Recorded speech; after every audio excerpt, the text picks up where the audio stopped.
Hey guys, welcome back to Health 110. This week we're going to turn our focus completely to psychological health.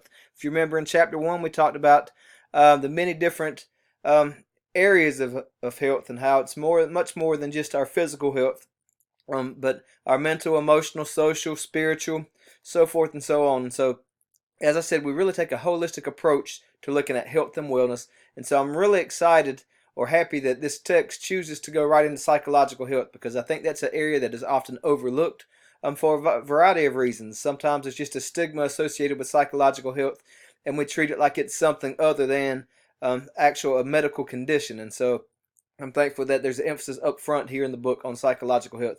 And one reason for that is that suicide is the leading cause of death among high school and college age students. So we're talking about the age range of 15 to 24. And I said leading cause, but let me backtrack. It's actually the second leading cause of death.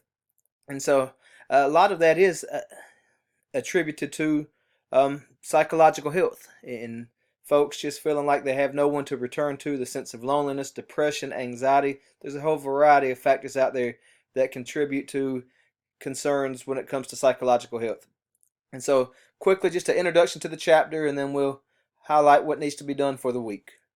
So for our learning objectives for this chapter, you're going to identify 2 components and 6 facets of psychological health. You'll discuss a variety of factors that influence psychological health, describe common psychological challenges and ways to address them. We list reasons for the high prevalence of mental disorders in the United States. You'll also discuss the characteristics, possible causes, and treatment of mood disorders. We'll also do the same for anxiety disorders, and then the same in terms of characteristics, causes, and treatment for other types of psychological disorders. And then the text goes on to define non-suicidal self-injury, and also the text discusses suicide warning signs and prevention strategies. Finally, the text goes into a variety of treatment options for mental disorders, but then also it gives you strategies for improving psychological health, but then also for supporting a friend who may be struggling psychologically. And again, when we're talking psychological health, we're talking mental, emotional, spiritual.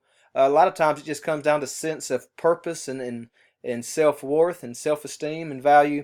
And so the text really does a good job of highlighting all of these areas. I want you guys to know, when it comes to psychological health or any aspect of health, the campus has a swell program to help support students through that. And of course, that could start with me, or if you look at the syllabus, there's contact information for the swell department on the syllabus.